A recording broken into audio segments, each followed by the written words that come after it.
Medicine. And talking with him, it appears that Penn State Hershey Medical Center kind of pioneered the idea that humanities ought to be involved in medicine. So if I understood correctly, it was one of the first places that had a department of the humanities. That resonated with me a lot. In our biomedicine program here, we do that also. We integrate humanities and social sciences, et cetera, into our training. A few other things. Dr. Gascho has been a long-time advocate, friend of EMU. We've had students go to Penn State. I think they pretty much made it through without flunking out, and have emerged on the other side as competent physicians. And he's been helpful in that. He has, I think the display is still up, some photography work that he has done, which you can see in the center there by the common grounds, if you care to look at that later. So without further ado, I'd like to have you welcome Dr. Joseph Gascho.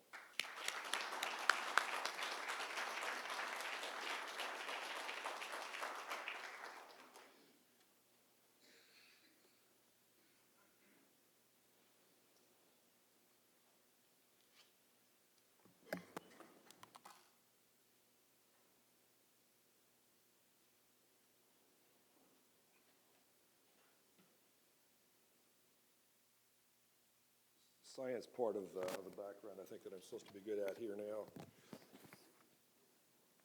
Okay. Is this, okay.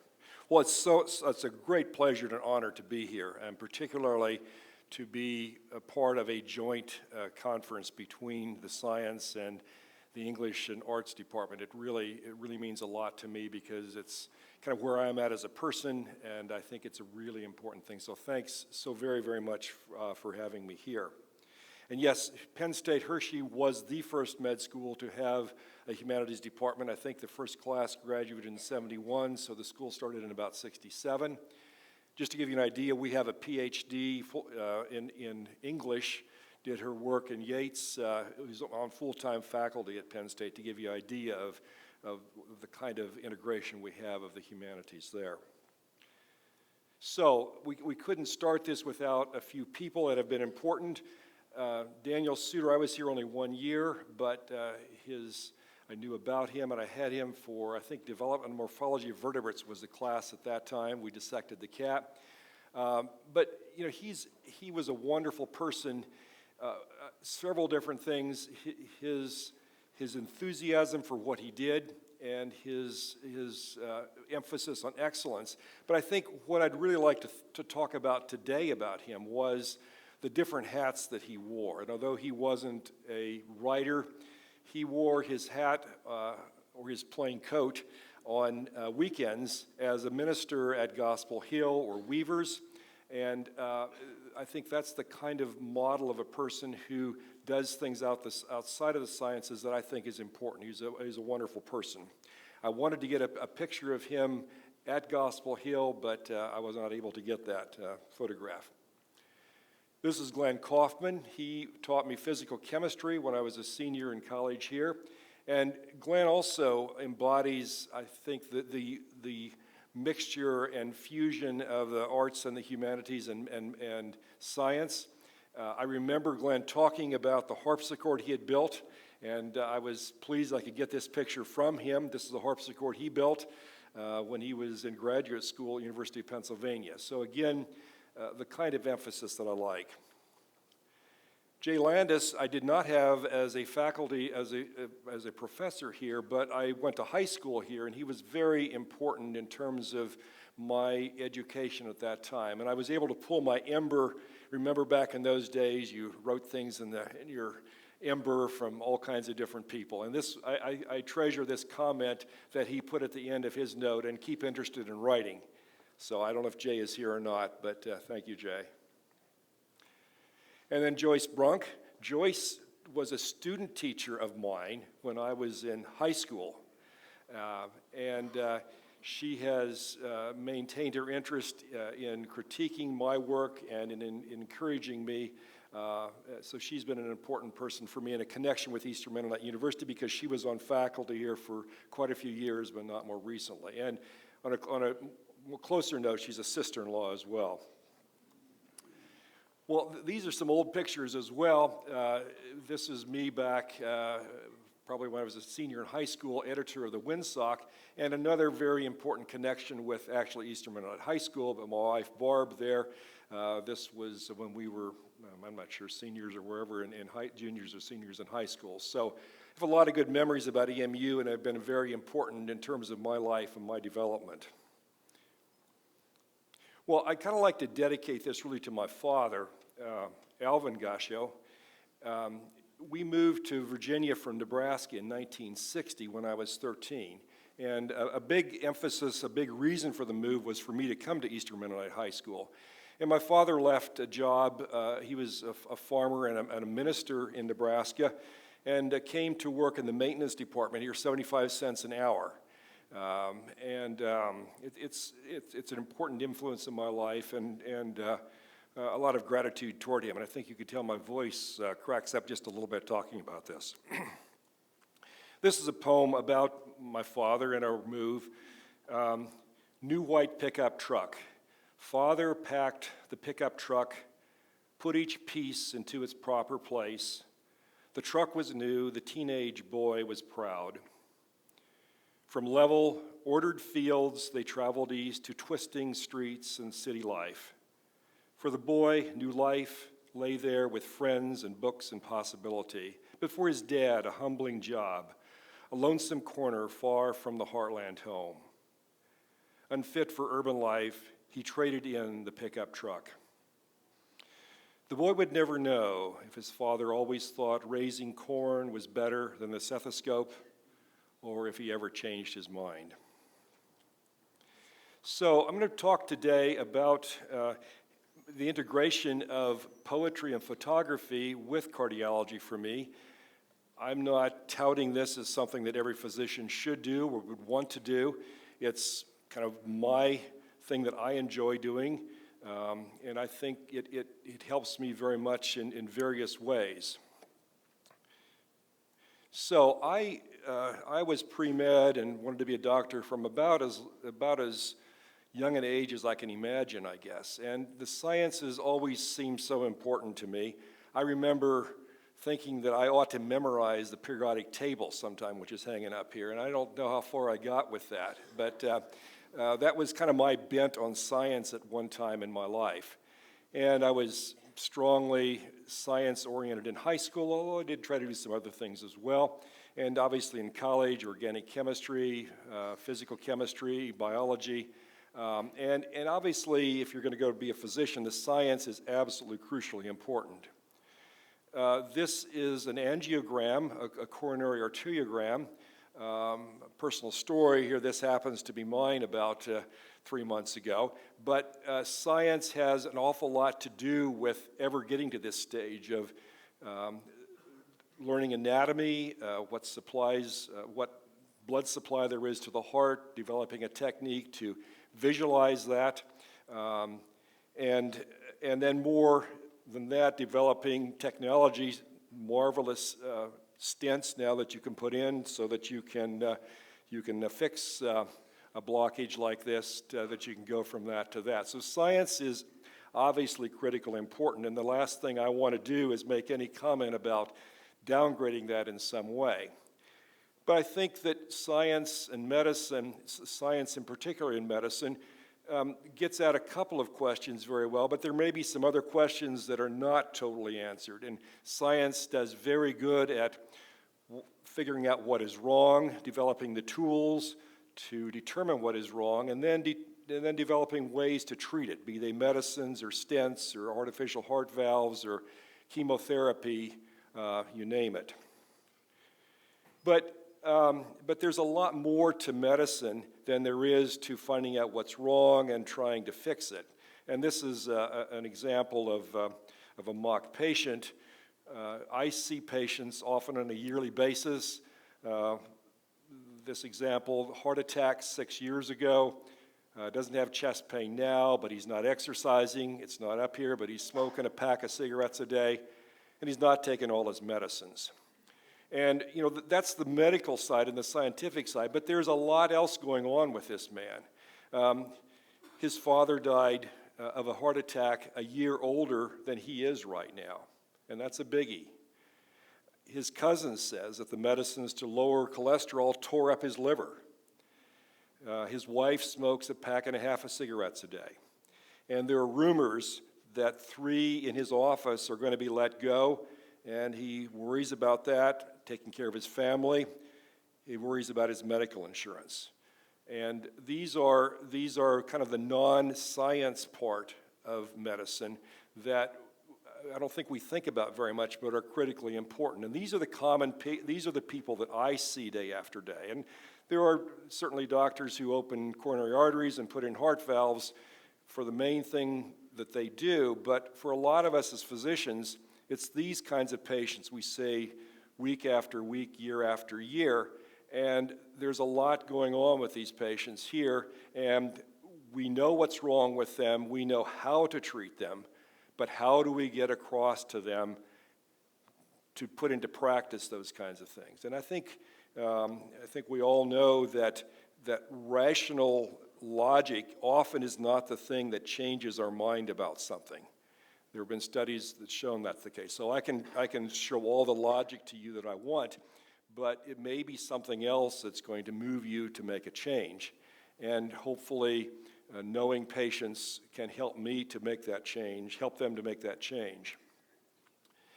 And this is an example, I think, of kind of the disconnect of what patients think and what we as physicians think.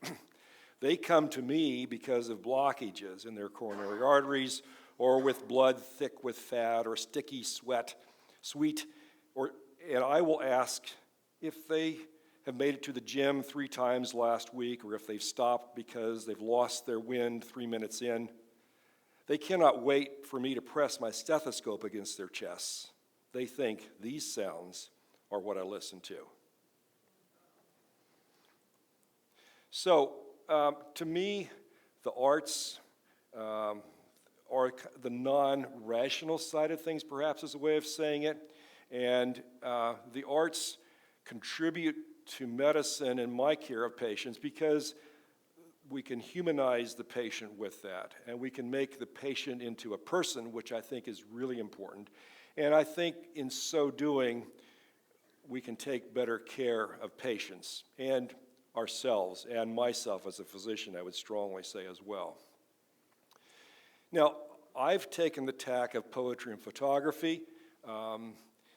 Others do other kinds of things, and I guess I would like to make this as a point, too, that although I'm here pointing out something that I have done, and there's some tangible evidence of that, remember that the physician taking care of you probably has his or her things that she does or he does as well, and they may not be as obvious, but there's that streak in them, I suspect, that you're not seeing or may not see as easily as you should about them. So these are the tacks that I have taken, and they're really important to me because they help me to see the human side of the patient, to see the patient as a person.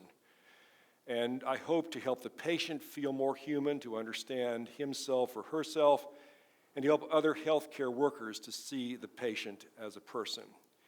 And I think there's something, we can see a picture or we can be given a prose bit of information, but if someone can put that in the form of a photograph or the form of a poem, we can say, aha, I see that in a different way. And that, to me, the seeing part of photography and poetry fit together and are very helpful to me. One of my favorite paintings is the Caravaggio's Emmaus story of where Christ walks with the disciples to Emmaus, and it's with the breaking of bread that their eyes are opened. And that's what education is about, opening our eyes in science, but also in the arts, and that can really help us in terms of what we do. And I think that this can result, importantly, in better care of myself and in terms of better care of my patients. And again, let me emphasize that that's my tack on this. Others would take other ways of doing this. So what I try to do, what works for me, is that for me these ways of poetry and photography hopefully can bring the science and the arts together in an important and really crucial way.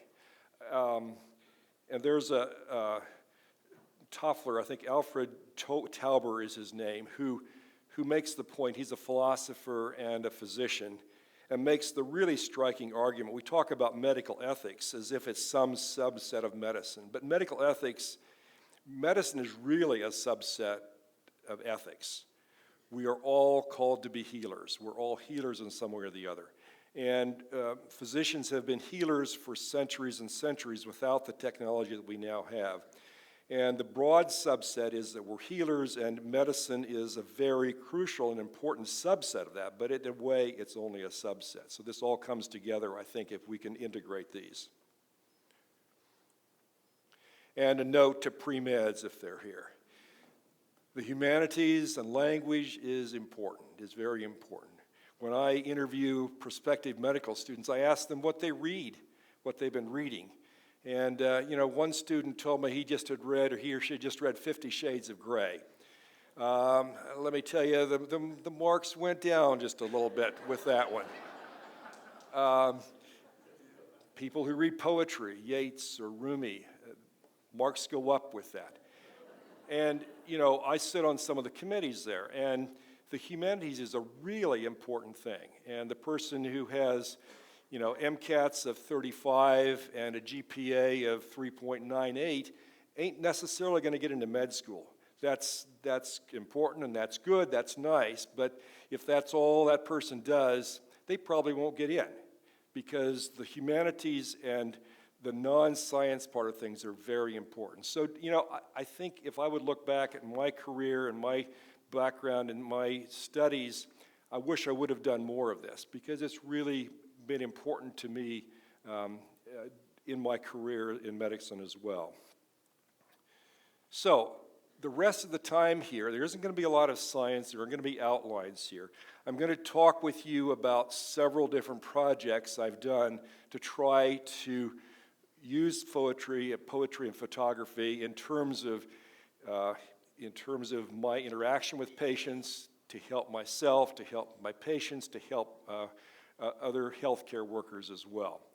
And the first project, and there are some of these that are on display in the Commons, the coffee shop, whatever that's called. I'm going to show several of these as well. This is a permanent display of about 50 of these. It's been up now since, 10 or 11 years, something like this. And it's amazing.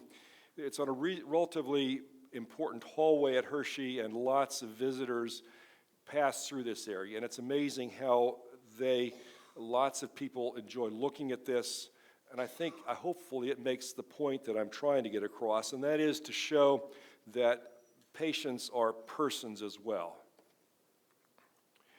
So each of these portraits has at the bottom a very cryptic designation of what might be said on rounds when a doctor stands outside there. I don't like to stand outside rooms, but some doctors still do. Stand outside the room and they say, "This is a 69-year-old male, status post-Hodgkin's, status post-radiation treatment with recurrence, history of AS, had an AVR, had an RCA cabbage, has a DDD pacer, has CRI with the creatinine of 3.0. Well, it doesn't make much sense. It does to physicians, but it shows a very important dimension, but a single dimension.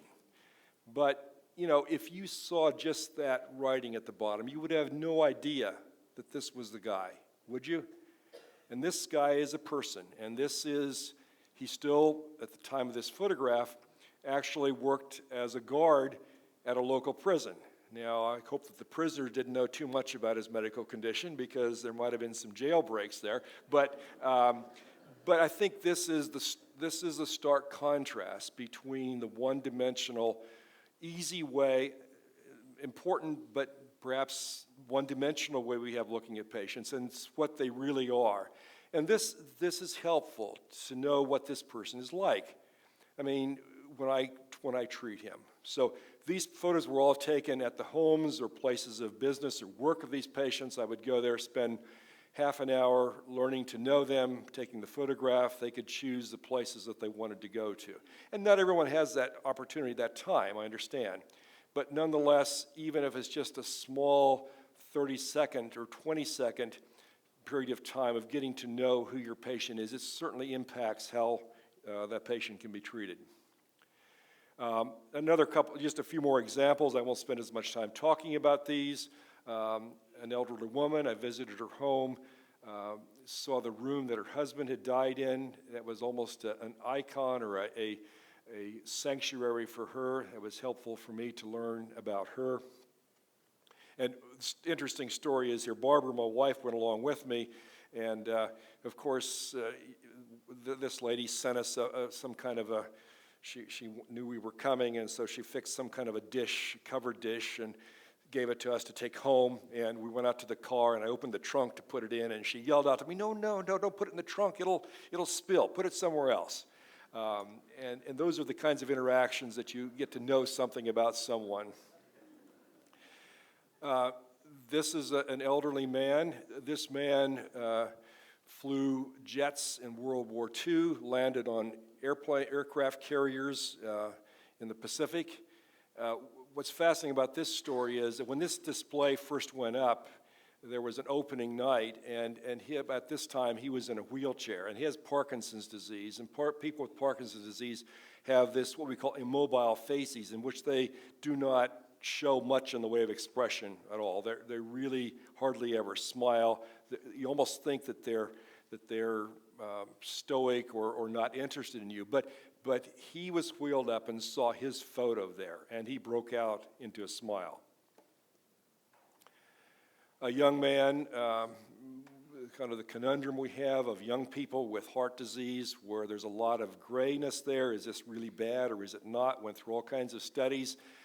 But it's important to know that this is what makes this guy's life tick.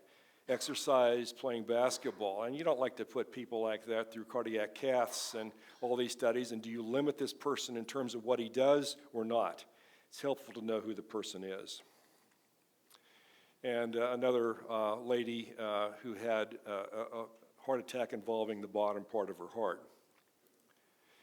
And this is a lady I drove probably an hour and a half to take this photo, doing her needlework or handiwork here, and she was very ill. She had severe blockage of an aortic valve. She had high blood pressures on the right side of her heart. She had bad congestive heart failure. She had asthma as well, and yet here she is doing her needlework, quilting. I'm not sure what it is that she's doing here. And this lady doesn't look 70, does she?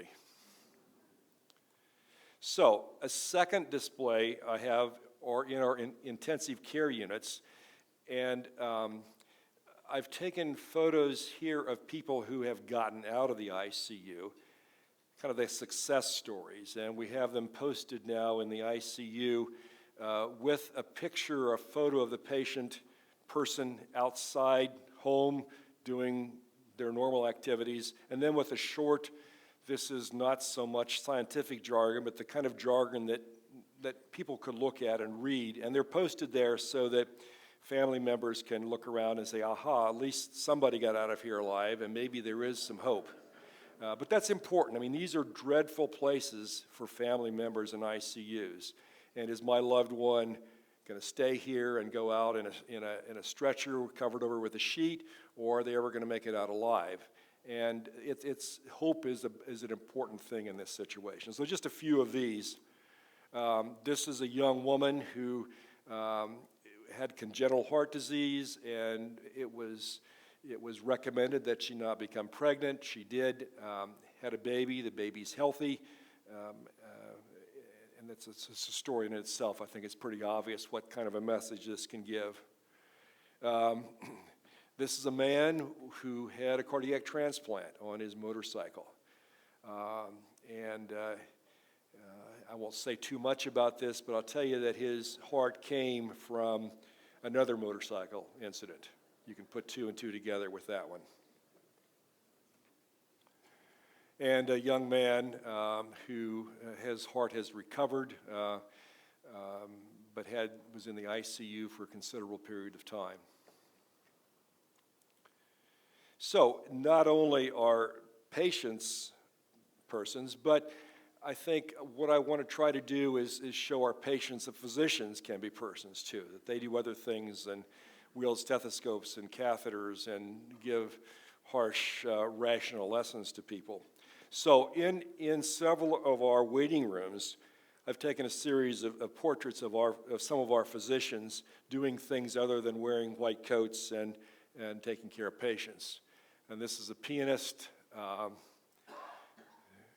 and this is a woman who reads echoes. And this patients really love to see this, that their physician has his own child, that he's obviously lovingly taking care of, showing a lot of love for his child. And one of our heart surgeons who fishes.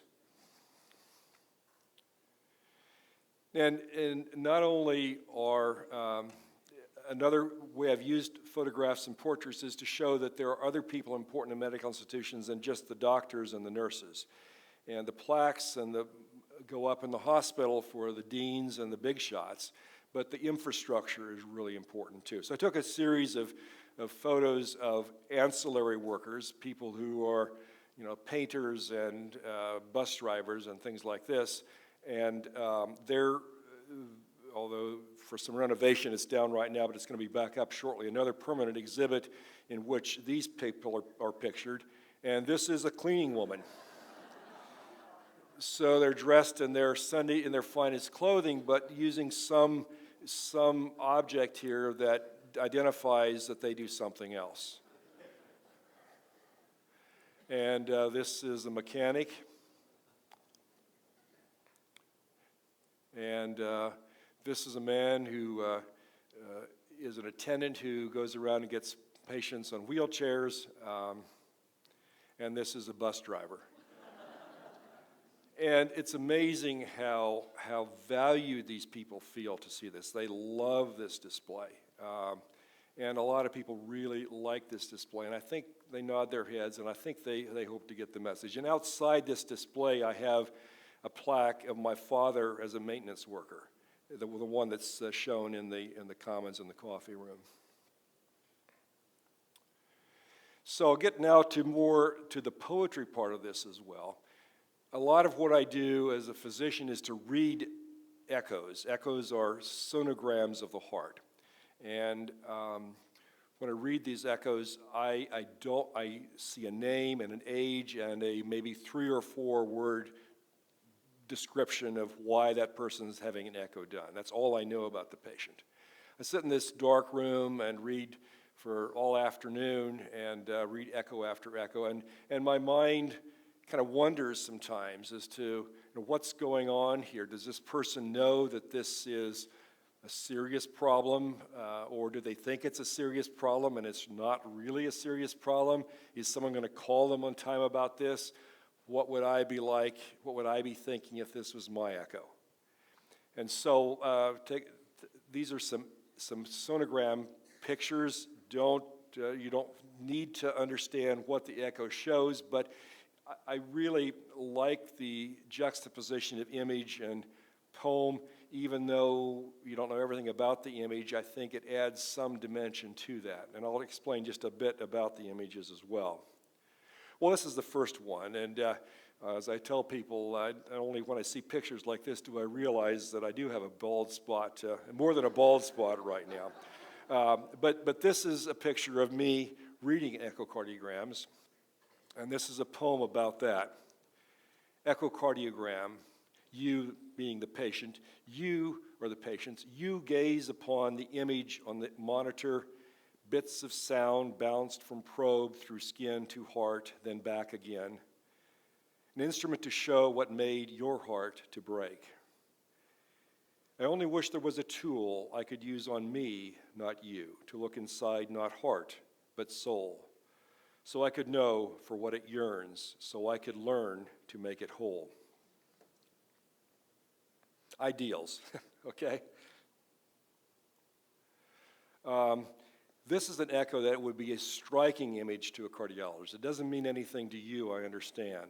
But the right ventricle here is very large, and it should be smaller than the left ventricle. And this is a striking abnormality. It catches your eye immediately. And it's an ominous finding. And it's the kind of thing, a common cause would be pulmonary emboli or blood clots that go to the lung. And because the pressure then is higher, the right heart, the right ventricle has to work harder and gets bigger.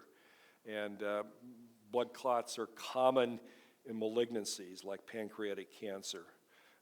And the U here refers to the patient. 55 male, shortness of breath, pancreatic carcinoma. And this is a, what am I thinking kind of poem. When did you first find out? A little ache one day and then the next a real pain?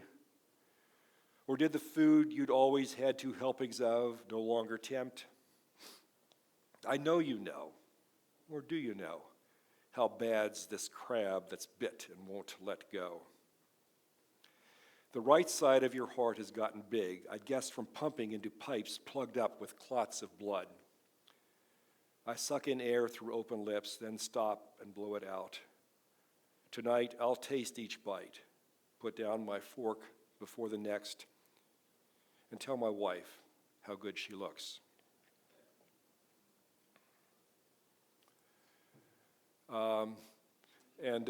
This poem is a bit of a autobiography as well. I have this bicuspid aortic valve in which there are 2 cusps instead of 3, and this can lead sometime to aortic valve replacement, and the aorta which leads out from the aortic valve can get big, and there's a small chance of dissection, quite small, but it's always in the back of my mind as well.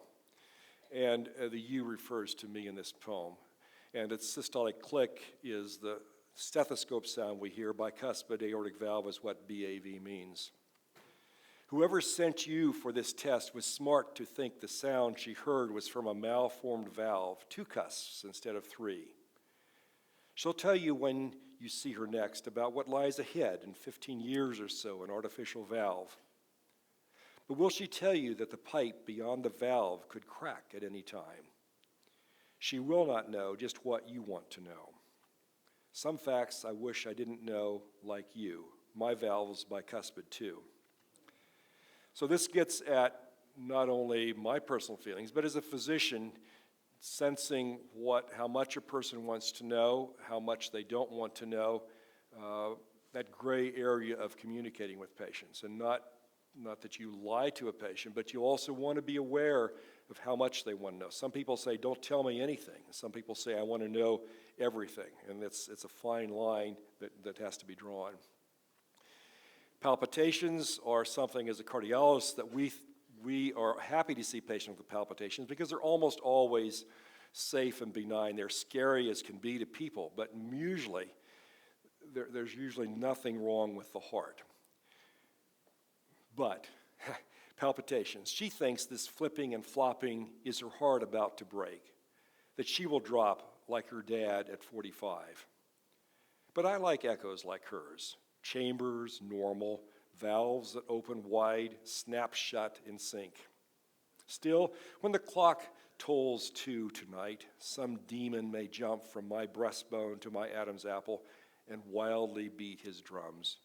And I too will think, now is the end. So physicians can be hypochondriacs too. This is a striking echo of a left atrial myxoma, a tumor in the heart. And the kind of the jargon in medicine is that once this is found, the sun should not set before it's removed, because if it breaks off, it can cause catastrophic events here. And this is kind of a linking of several different thoughts with this. When will the apple fall? Seed sown surreptitiously should have been rooted out years ago. Now, a poisonous apple that must be plucked before it falls. And I had to throw in a little theology here. The Pope has just visited the United States here. This is actually a photoshopped image, but I thought it kind of fit with, I would assume these are kind of royal papal colors. I'm colorblind, but I think, would you agree with that? So the Pope reads an echo. Even the Pope would endure 3 extra days in purgatory if he could peer into souls like these echoes probe hearts. But does he know they only show the whats and not the whys? And again, some photoshopped images here. This is a self-explanatory poem, The Silence of the Heart. You'd think you'd hear some sound, a whoop of joy for every 100 barrels of blood pumped out. A grunt or two now and then from opening up the valves with every beat. You never do, not even when it breaks. And then I've taken photographs of patients and written poems about them. Sometimes I go to the scene, go to their homes after tell me something in clinic that intrigues me. And these are a few of those. And I think given the time, I'm going to skip to this one. This is elderly woman with coronary disease. Widowmaker is a bad narrowing in the artery to the front of the heart. Widowmaker means if it's blocked off, it can kill someone and make that his spouse a widow. And statins are drugs to treat cholesterol. Heart attack 10 years ago at 72. They stented the Widowmaker. Chest pain again, stress test fine, but walked only 4 minutes. Probably not the heart, but can't be sure. Trouble finding medicines to hold down the cholesterol, muscle aches, a rash. Try yet another statin. You say your garden beckons every day. Don't have to worry about decisions. A weed is a weed, and it has to come out. Let me come and help you weed. There's so many gray areas in medicine about, is this a side effect? Do we push this way? How much more testing do we do? Do we factor in the age? And this kind of thing gets at that. And this is a man who had been a missionary in Hong Kong area. I went to his home. We chatted on your deck, sitting under the red umbrella, good but tricky light for photographs. You've dwelt in this house for 15 years, longer than any place the two of you have ever lived. Twice in Hong Kong, small California towns, New Jersey, before here. You don't preach anymore, can't catch the right words sometimes in the stress of the pulpit. Hong Kong is on your mind. You flew back there 3 years ago. They drove you to the church you found to be the shoot from the branch, from the tree of the church you planted, watered, first time there. Finally, a smile. And a lady who was a crossing guard had a heart attack. LAD is the artery to the heart. Did your LAD clot shut at 10 degrees one January day, halted vans and idling cars backed up behind your upheld sign? You felt a hippo on your chest, but never breathed a word and smiled your smile until the little ones had safely crossed. And I think for time, I'm going to go skip one there. This is a very personal one. This is my son with our granddaughter Maggie at about age 2.5 when she had a seizure, the first seizure. And medicine gets pretty personal at times too. First seizure. Waddling down the hall like a cowgirl, worn down from an 8-hour ride, gown bow-tied in back, led by your daddy's hand, arms, legs that yesterday shook like a Chinese vase on the mantle in a 5.0 Richter shock. We thought there were no earthquakes in this place. All we can do is pray tonight the earth will sleep in peace, not wake and shift in bed. And now a few just plain medical poems that are not associated with images. This is one that gets at the grayness of medicine and how patients can have an idea that we know the answers and come up with easy solutions. 2 doors or 3 at most, you think. So should I tell there may be 5 or 6 or more? I know the door that you should choose, you think. So should I tell that I sometimes must flip a coin? One path leads up and one drops down, you think. So should I tell, up maybe down and down around? I have the map, I know the way, you think. So should I tell how poor the chart and faint the print? I'll point the way, you'll follow on, you think. So should I tell, I'll go along and hold your hand.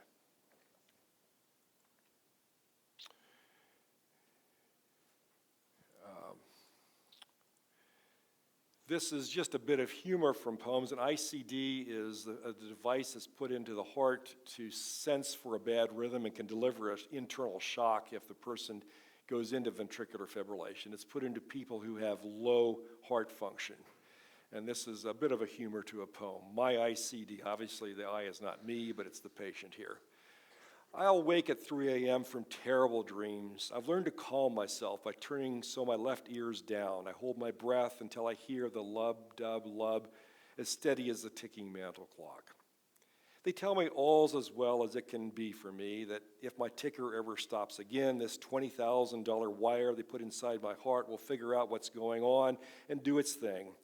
To gather up a charge, then send it forth from inside left to inside right, and then sit back and sense if it has done the deed of starting up my heart.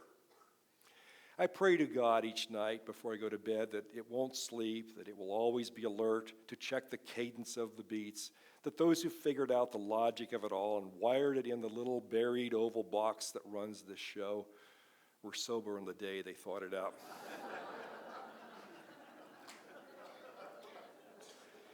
And this is for the English majors here. I would hope that the English majors would catch what this one's about and to what poet this alludes. And I won't give that answer, but I would think that the English majors might know this. 13 ways of looking at the heart. And this may be some things that you don't quite follow, but I think you'll get the gist of it. In the sac, in the thorax, on the sleeve. Among 78 organs, last night at 2 a.m., only one throbbing. Dark without, dark within. Ripe peach dangling from a twig. Sometimes hammock for a sleeping enemy, as if a blood clot would be in the heart. Blue-collar labor, no strikes allowed. Order above all else. Chaos kills in 4 minutes. In the surgeon's hands, it not just pumps, but twists. As big and as small as a clenched fist. Bigger is not better. Sometimes something there is that doesn't love a wall. That is not that something. Hurry back, the ushers say, as they rush us out the door. No time to listen to the chamber music.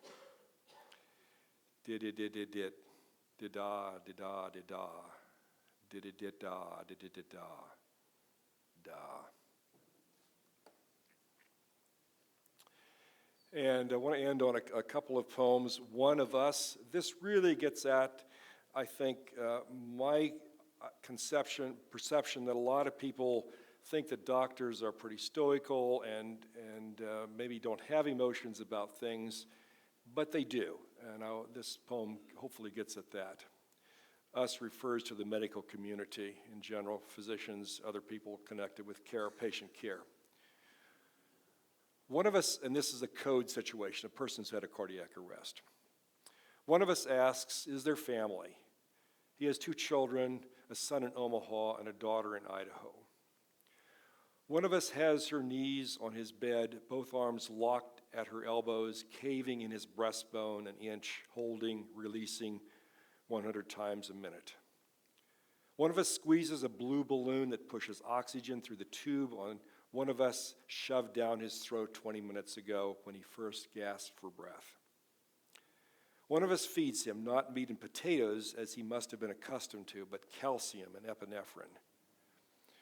We talk as if we were at a family reunion, but not about Uncle Jack and Aunt Martha's 2 sets of triplets, but about blood gases and pH and ventricular fibrillation.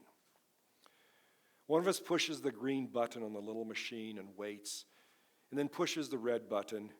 His hands rise 4 inches off the bed and then fall back. One of us says it is time, and we stop. One of us asks what time it is and writes it down and says it is official. one of us washes him off like a newborn baby.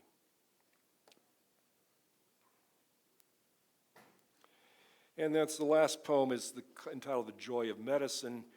You know, one of our humanities courses, for the first year students, the last session is various physicians talking about what it is in medicine that brings them joy from day to day. And so this was an assignment, and usually poems don't come from an assignment, but this was an assignment, and it worked out well for me. Actually, this was published in the Annals of Internal Medicine within a couple months, and it's actually won first prize from the Annals of Internal Medicine for last year. And so this is, the you here refers to me or physicians in general. The Joy of Medicine. It's about the man who pilgrimages to Talladega every October because you stand at his widowmaker, and the couple celebrating their 60th who ask everybody to stand up and clap when you walked into the VFW hall. And the time you were in the shower and you thought about what the wordy lady told you in the office the day before, and you ordered the blood test and prescribed the right pill, and all was well, and it would not have been. And looking back now, believe it or not, it's answering the stat page at the Little League game in the bottom of the fifth, right before your Maggie hit the ball to right field and slid into third with the triple. And leaving the warm bed with the candles burning to speed to the ED to sew up the drunk's aorta, and when you got home, she was sleeping. But most of all, it's about the long-haul trucker who runs to Reno twice a week, who doesn't know he should be dead, but you do.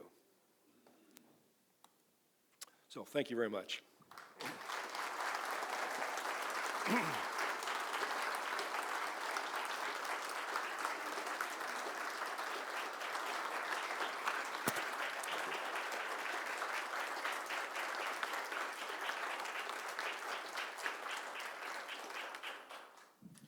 Thank you so much. I'm sure in the audience, some of you have responses and or questions. If you have a response, it needs to be very short. If you have a question, it also should be short, and Dr. Gascho can answer it for you. Who has something you'd like to ask or share? Should have warned you that it's coming, and I didn't. Yes, right here.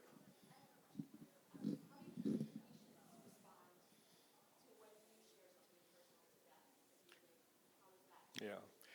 Let me repeat the question so the audience can hear. How do you feel the patients respond when you share something personal to them about them?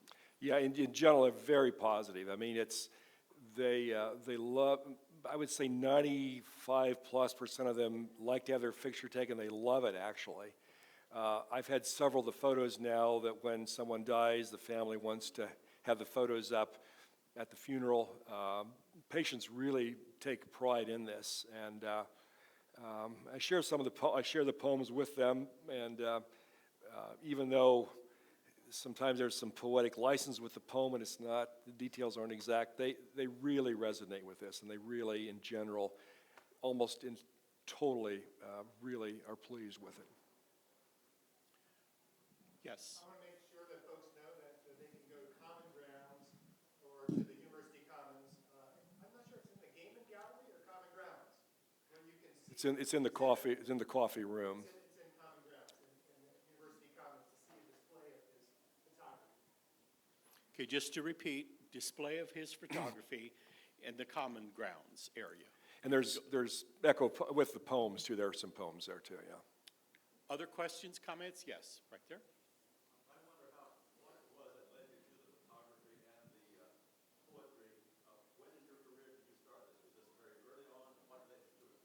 What led you to the photography and poetry in your career?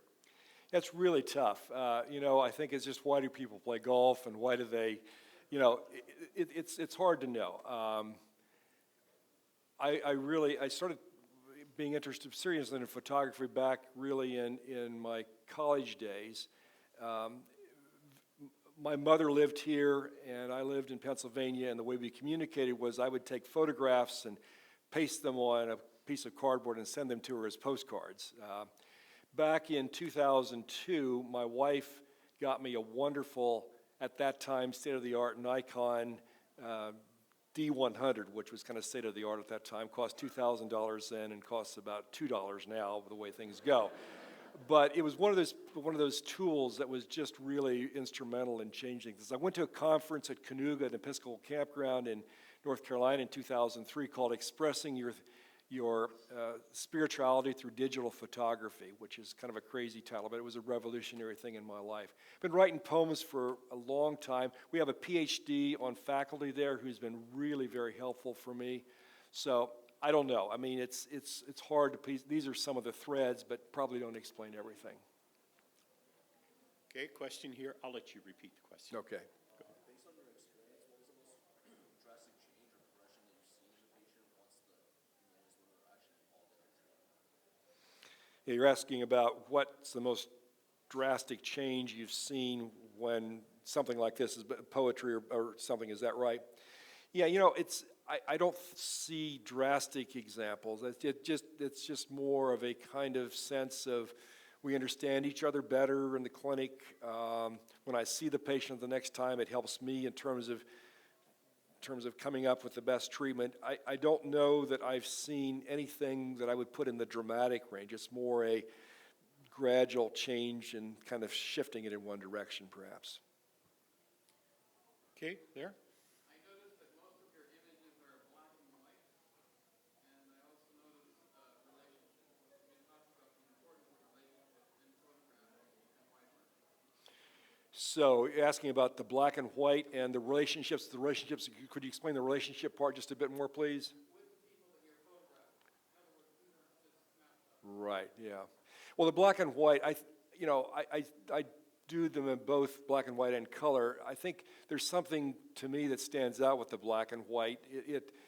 There's something about that I really like. To me, the finest portraits are, that's a judgmental statement, but the finest portraits are often black and white, let's put it that way. I think it brings out something that the color can sometimes take away from the black and white. The relationships, a lot of these, the advantage to me is I've seen some of these patients for years and years, and 10 and 15 and 20 years, and there's been a good relationship. I have an advantage of being a cardiologist. I can spend a bit more time with people. I'm not, family medicine people are so, their schedules are so densely packed with patients that it's harder for people like that to develop these kinds of relationships. But the relationships were there before. This strengthens relationship, but good relationships there. Think we have time for another question or so yet, if someone has one? Before I take your question, is Kirk Schisler here? Oh, stay there. You said you would be in the back. Yes, okay. Go ahead. I find it fascinating how you blended the curative as well as the care. And I'd really like to know if you're encouraging your colleagues or if you're seeing, you mentioned that it's a slow process. How can we maybe help this evolution? I mean, what are you doing in the community to maybe have your colleagues find these types of outlets and also identify the patient as a person? Yeah, that's really tough. I mean, people in medicine tend to be very scientifically driven, and for right reason. I mean, I think I couldn't have done some of this stuff early on in my career when, I'm at the stage now where, my background and my experience is such that a lot of what I do, I don't have to do. I can make decisions more easily than I did at one time, and I have a little extra place in my brain to work with things like this. We have at Hershey a very strong humanities department that pushes really hard to get students to think about these kinds of things. Just as an example, our fourth years all have to take electives, and this year there will be 3 electives for students related to poetry in medicine. We make a real strong effort to do that. These are up on display. It's always a work in progress, and it's easy for the patient, for the person as a physician, to be so fixated on the science part of things, and rightly so in many ways. it's hopefully a gradual process. I think that things are shifting in a bit different direction than they were 20 years ago. But there's always going to be this huge tension between the technology and the other part. And that's a little bit of a wishy-washy answer, but I'm afraid that's all I can say. Let's thank Dr. Gascho again. Thank you.